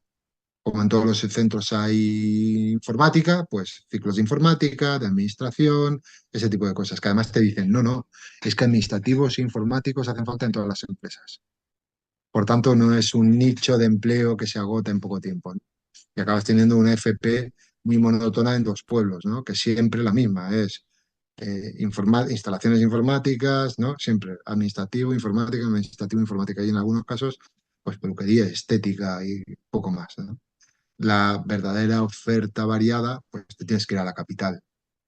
Y yo creo que en Extremadura tenían la intención de hacer una oferta más diversificada territorialmente, pero acabaron concentrando también por esto que os digo, ¿no? Por esto de que los nichos de empleo se agotan muy rápidamente cuando tienes una fuente de de especialistas en 3 o 4 años, eso decían.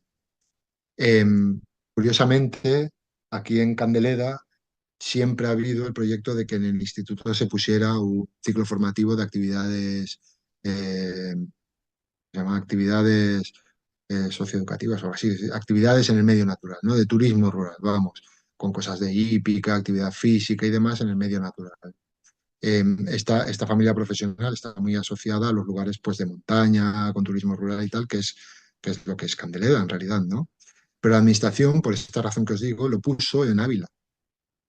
Ese ciclo formativo en la provincia está en Ávila. Y en Candeleda siempre lo denegaron, y hace pocos años abrieron uno privado en una hípica aquí. Y no solo abrieron uno privado en una hípica aquí, sino que la administración nos puso al instituto a tutelarlo y hacerle el papeleo al centro privado. Entonces, esto de la FP es un terreno bastante pantanoso en el medio rural, y es lo de siempre. ¿Hasta qué punto estamos dispuestos a poner medios económicos y a tomar en serio el hecho de los chavales a estudiar lo que quieran en su zona, ¿no? Hay una cosa que ha dicho Víctor que se puede enlazar con lo de la FP y es la poca voluntad de algunos de moverse al pueblo de al lado para hacerla eso. Yo, por ejemplo, he trabajado 2 años en Castejón de Sos, que está al lado de Benasque, en pleno Pirineo, y van a abrir otro instituto ahora mismo en Benasque, a 10 kilómetros, y hay 150 alumnos entre los dos. Y la FP más cercana está a 1 hora en coche. Y hablo de administrativo y mecanizado, y una FP decente a 2,5. Es que directamente no hay nada y no la van a abrir. Antes de abrir una FP, van a abrir otro instituto a 10 minutos. Es absurdo, ese tipo de absurdo es habitual, sí, sí. No, yo conozco el caso también porque veraneo por esa zona y me estoy leyendo últimamente el Heraldo de Aragón, que no para de salir el tema del Valle de Benasque y la verdad es que es un caso de estudio, ¿eh? Pero ahí hay una cuestión política metida, vamos, de fondo. No tiene ya nada que ver con que vayan a abrir porque de hecho yo creo que la Comunidad del Valle sí que está pidiendo desde hace muchísimos años que se implemente una FP, además acorde con las necesidades profesionales del Valle, que no existe. Y no, es lo que estáis diciendo, ¿no? Hasta qué punto, bueno, y hasta, a mí me llama mucho la atención que hablen de nichos de trabajo cuando en la propia ciudad es que tienen en cuenta los nichos de trabajo a la hora de poner unas carreras o otras. Quiero decir, es que es la misma, tenemos derecho a estudiar lo que nos guste, ¿no? No tenemos que estar pensando si, no sé, desde mi punto de vista, pero claro, al final, pues eso sí, si resulta que la excusa que das para no ofrecer, porque en realidad en ese tipo de valles es que no se ofrece ninguna FP, ni siquiera de informática o de administración que estáis comentando, nada. O sea, cualquier chaval que quiera hacer una FP tiene que hacer 1 hora de coche. O sea, es bastante, bueno, en fin. Sangrante, sin De duda, sí. hecho, muchos alumnos se quedan a hacer bachillerato, aunque no tengan ningún tipo de nivel ni de orientación ni nada, por el mero hecho de que no quieren hacer 1 hora de coche. Mm. Digo, Dará el porque no nivel quiere, para hacer el bachillerato sin aplicarse mucho, ¿eh? También te lo digo. no es un problema real, quiero decir, eso pasa aquí, eso nos pasa a nosotros, que no hay ninguna oferta de FP en la zona que sea mínimamente aceptable, y las familias no están muy dispuestas a que el niño o la niña se vaya a una residencia a Ávila por razones muchas veces económicas también, ¿eh? Para las familias que tienen más problemas económicos, eso es un dispendio bastante difícil de sostener, porque las ayudas públicas no dan ni de coña para sostener eso. Entonces, hay muchas familias que acaban diciendo, pues hijo, bachillerato, ¿no? Y pasa lo que pasa, claro, luego los bachilleratos, pues hay muchos chavales que están allí un poco, pues acabas, yo qué sé, acabas teniendo visitas de madres y padres diciendo es que al final el niño está haciendo bachillerato solo porque le estamos obligando, chavales completamente desmotivados que se dan cuenta de que no pintan nada ahí. Eso es una problemática bastante habitual, yo creo. Pero claro, necesitaríamos eso, medios, como decía antes Javier, porque si tú te tienes que ir a cualquier ciudad, Teruel, a Zaragoza, a Huesca, en nuestro caso, pues algún tipo de ayuda tendrías que tener, porque claro, las residencias ya tienen un coste, como decíamos, es que ya no te digo si te vas a una residencia, una gran capital, que ya eso se desborda, ¿no? Necesitas un sueldo solo para eso. A poco que tengas dorzagales, pues se te multiplica. Hay Eh, y ayudas públicas, hay becas, hay ayudas, hay becas para eso, algunas ayudas, pero suelen ser escasas y muchas familias no son capaces de conseguirlas. claro, porque Sí, hay familias y familias. claro, Una familia que tenga una renta un poco alta, pues puede permitírselo, pero las clases no, es complicado. obreras, pues muchas veces. Y Y hay muchos luego yo otros creo que habría... factores, incluso aunque te den Perdón. ayuda.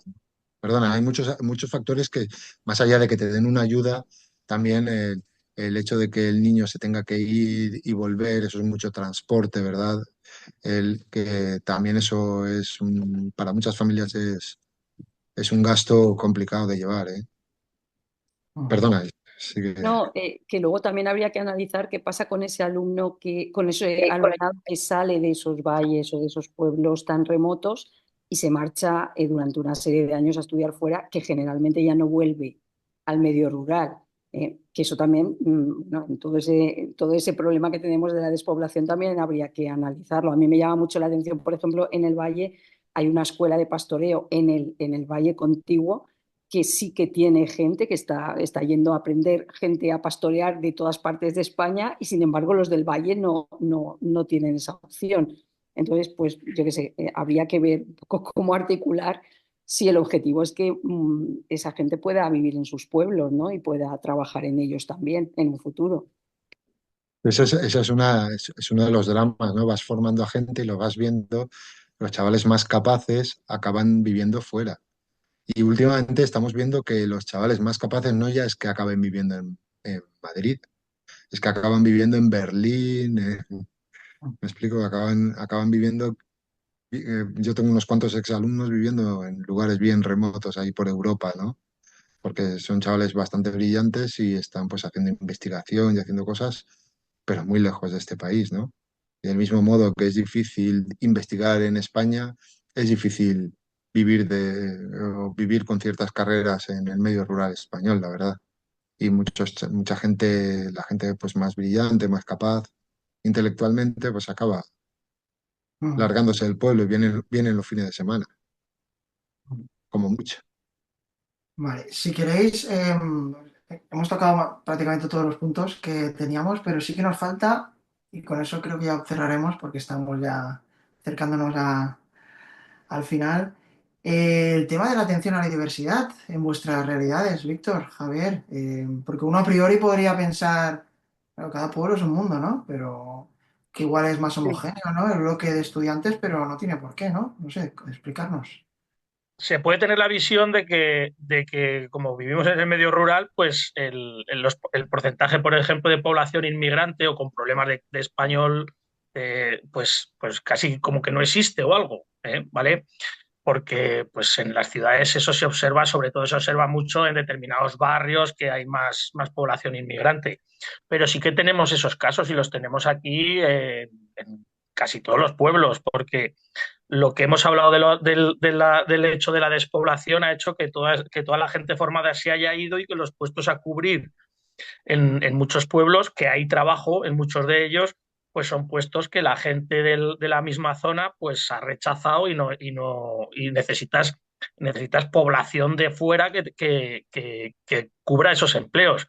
Y eso lo que hace es que en determinados colegios de primaria, sobre todo, y luego eso se trasciende a secundaria, pues un porcentaje de la población muy alto pues puede tener, por ejemplo, problemas de adaptación o problemas de inclusión o problemas, muchas veces la inclusión en primaria va sola en los colegios pequeños, los críos se integran mejor y es algo natural, pero claro, luego a nivel académico, luego para las clases, para seguir el curso de la clase, pues es complicado porque en muchos colegios, pues a lo mejor más de la mitad de los alumnos son recién llegados o inmigrantes, ¿vale? Entonces, claro, tampoco hay los suficientes medios para eso.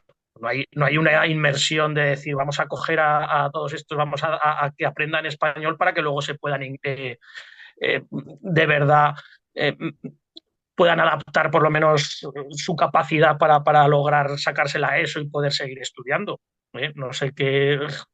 Javier en su zona también tiene un poco distintas zonas, ¿no? Hay zonas que tienen más inmigración por los trabajos, pero desde luego en los pueblos pequeños, en la provincia de Teruel, por ejemplo, pues suele suceder mucho. Sí, aquí en el instituto en el que yo estoy hay un creciente número de población inmigrante. Hay gente dominicana, hay gente rumana, hay gente que viene del Cono Sur, pues, paraguayos, uruguayos, hay gente de Marruecos, o sea, hay un porcentaje creciente de chicos y chicas extranjeros. Y no muy cerca, no muy lejos de aquí, de Candeleda, allá en Extremadura, en el campo Arañuelo, que es la zona de Navalmoral de la Mata, hay un pueblo que se llama Talayuela, que es un pueblo en el que la mitad de la población iba a decir musulmana, ¿no? Es marroquí, de origen marroquí, ¿verdad? O sea que muchos jornaleros del tabaco son marroquíes, ¿no? O sea que muchas de las situaciones que se dan eh, de atención a la diversidad en los centros urbanos, pues se dan igual en los centros rurales, ¿no? Y como siempre, pues eso lo venimos diciendo Carlos y yo en nuestro libro, ¿no? La cuestión de atención a la diversidad es sobre todo una cuestión de parnés, es una cuestión de medios. O sea, la administración, si quiere atender a la diversidad, lo que tiene que hacer es invertir en más profes, básicamente, que atiendan la diversidad para que los grupos sean más pequeños, para que se puedan atender las necesidades, pues hace falta más trabajadores, más gente que trabaje en ello, porque esa es la única solución que tenemos, ¿no? Es una cuestión metodológica, es una cuestión de suficientes profesionales que se hagan cargo de las situaciones, ¿no? Y también tiene que ver también con otras cuestiones que no son de política educativa, sino de política social, ¿no? De atención a muchos de los problemas sociales asociados que muchas veces pues, nos dejan a la escuela huérfana, ¿no? Como único punto de atención social por parte del Estado a determinadas problemáticas, y eso es una barbaridad, ¿no? La endeblez de las políticas sociales españolas es llamativa y desde la escuela lo vemos. Desde la escuela es cuando vemos realmente lo endebles que son nuestros servicios sociales, ¿no? Lo endebles que son los servicios sociales, en contra de lo que dicen los bulos, la mierda de ayudas que hay y las dificultades tan enormes por las que pasan muchas familias y como muchas veces tenemos que ser los profes de manera voluntarista los que compensemos las situaciones para que esos niños y niñas puedan estudiar, ¿no? Esos problemas se dan en los pueblos, en muchos pueblos y crecientemente, claro. En una sociedad globalizada. Sí, sí. Al hilo de lo que dice Javier, es que encima, y eso con la cercanía de las familias y de los alumnos en el medio rural se incrementa. Nos están pidiendo no solo dar geografía, tienes que ser trabajador social, psicólogo, psiquiatra, guardia civil, porque luego tienes que investigar también, ¿vale? Sí. Y tú eres un profesor, puedes dar lengua, puedes dar matemáticas.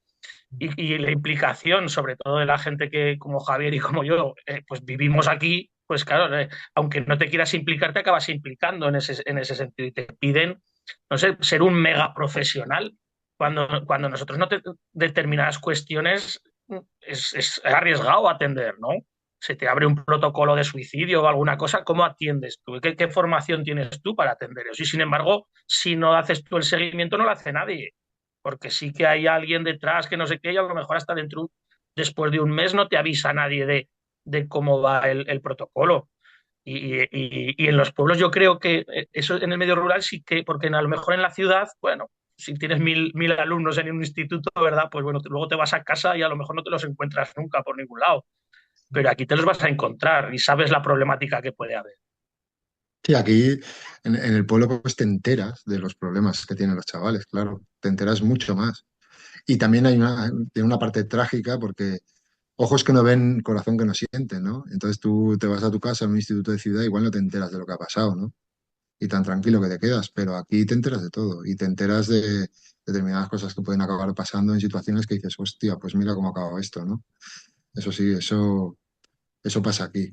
Y esa permeabilidad que hay entre el medio social y el instituto, pues en ciertos aspectos, pues se puede acabar sufriendo, sí. Y Por eso decía yo, porque muchas veces, esto de que muchas veces la deficiencia profunda, ¿no?, de los servicios sociales aquí se nota mucho porque lo ves, lo vives, porque todo el mundo sabe las cosas que pasan y si no te enteras por un lado, te enteras por otro.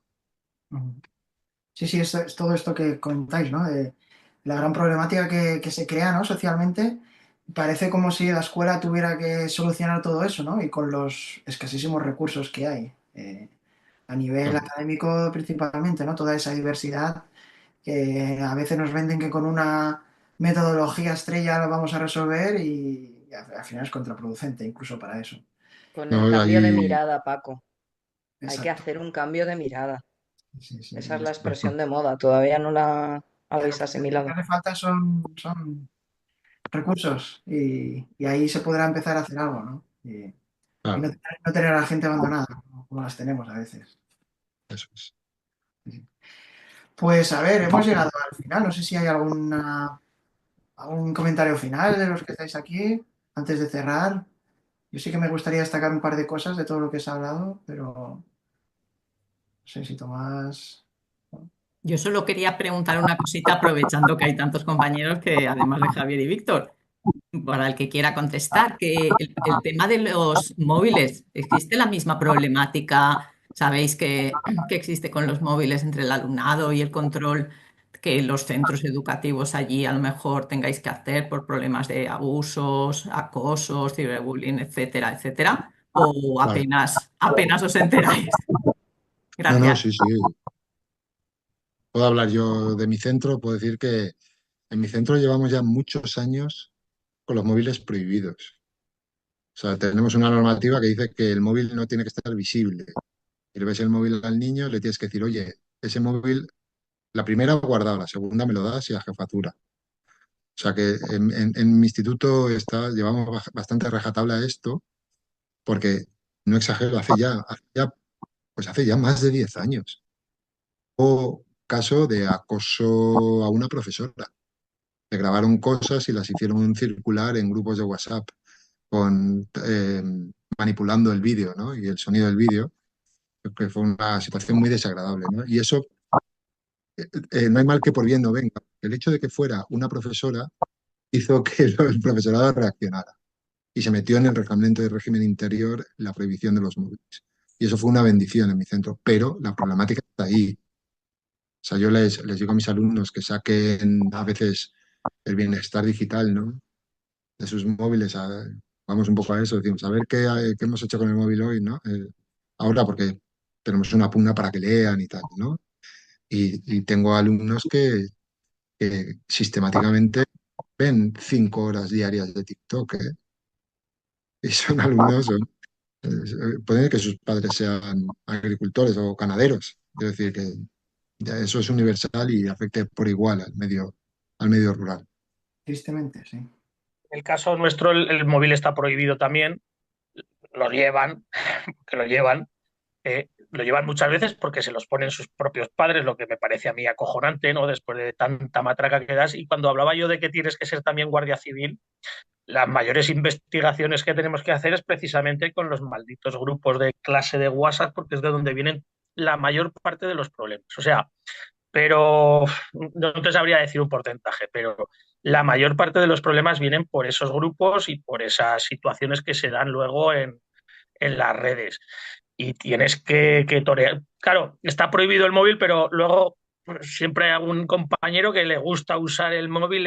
Está prohibido siempre y cuando no sea para un aspecto didáctico Ah, de no eso sé qué. claro, eso pasa igual en mi centro. Sí. Entonces, ¿qué pasa? Que estás tú, que te pones en plan Sanjeto y en plan cabrón, localizas dos móviles, no sé qué, y resulta que hay dos o tres compañeros que casi lo fomentan, ¿no? Es la eterna lucha de siempre, pero bueno, desde luego que no tener móviles en clase es una joya para la convivencia y para el desarrollo normal de la clase. Sí, en mi instituto están prohibidos también en pasillos y recreo. Todos los profes que vigilan tienen la consigna, lo que pasa es que hay profes que son demasiado tolerantes para mi gusto, pero sí que es verdad que tienen la consigna de que tienen que vigilar eso. También, como estamos en un pueblo, a los chavales a partir de tercero de la ESO se les deja salir. en el recreo. Entonces ya cuando se van fuera del instituto nadie los controla y pueden hacer lo que quieran, ¿no? Pero dentro del centro educativo, incluso en el patio se les dice que no. Y está muy bien que sea así, ¿eh? Es, joder, deberíamos tener esa normativa en todos los centros, porque yo sé que en muchos no es así. Sí, yo creo que cada vez se está generalizando más, ¿no? Esta normativa, pero yo también soy partidario de ser más estricto y tener una normativa de móviles cero. Pero bueno, hay mucho Sí, debate, bueno, hay yo, intereses ahí y esto va a costar, ¿eh? yo haría una hoguera con todas las pizarras digitales, etcétera, ¿sabes? O sea, yo creo que por normativa deberíamos intentar hacer de los centros públicos reductos analógicos, ¿no? Además, es Por que la salud mental e intelectual de nuestros hablábamos antes, jóvenes. ¿no? De los recursos que se necesitan ahí en el ámbito rural, ¿no? Para tener más opciones. Y claro, uno piensa en el dineral que se gastan cada año en tecnología en las aulas. Aquí en la Comunidad Valenciana nos han puesto unas Smart TVs espectaculares en cada centro, en cada aula, que imagino que eso viene por partidas presupuestarias, ¿no? No deben poder traspasarlas, pero dices, por Dios, si es que yo esto no voy a sacar ni un 1% de partido a todo lo que... Pero bueno, son los tiempos que nos Y están... espérate que se empiecen a estropear, que cuando ya se, entonces ya será la leche porque ya no podrás proyectar ni nada, ¿no? Aquí con los famosos fondos Next Generation de no sé qué Esos son, narices, sí, sí, esos ¿eh? son. Pues también, pues eso, ya tienes eso que tenías antes el proyector, que ya me dirás para una clase de geografía e historia si necesitas mucha pizarra digital, ¿no? Más allá de poner un mapa como que lo podías poner antes y como dice Javier, un lugar analógico, porque estamos viendo todos los problemas con pasa igual que se quitará la moda dentro de unos años seguramente porque es un desastre las famosas tablets, ¿no? Y Uf. que la gente está jugando al Fortnite en clase. Entonces, claro, pero hablas con los motivados y dices que no, eso se puede. No, pregunta a los alumnos y verás lo que pasa. Pero bueno, no sé si podremos cambiar eso también. Bueno, hay que luchar, hay que intentarlo. Pues a ver, ya no voy a dejar hablar más porque estamos fuera de tiempo. Os quiero dar muchísimas gracias, sobre todo a Víctor y a Javier, que sois los que habéis llevado el peso y los que nos estáis, bueno, iluminando un poquito de la situación en dos pueblos específicos, porque hay miles, ¿no?, en el país. Y sí que me gustaría destacar dos ideas que a mí me han parecido bonitas. No sé si me estáis escuchando. Sí, sí, Sí, no, se te ha congelado la imagen, Se pero me ha quedado como clavado un poco. ¿Me escucháis? sí, problemas de conexión. ahora sí que no lo oímos. Paco, ahora sí que no te oímos. No sé Te si has tú quedado nos negro, escuchas. Vaya, qué casualidad. Se ha hundido en salido negro. ahora. Ahora mismo entrará.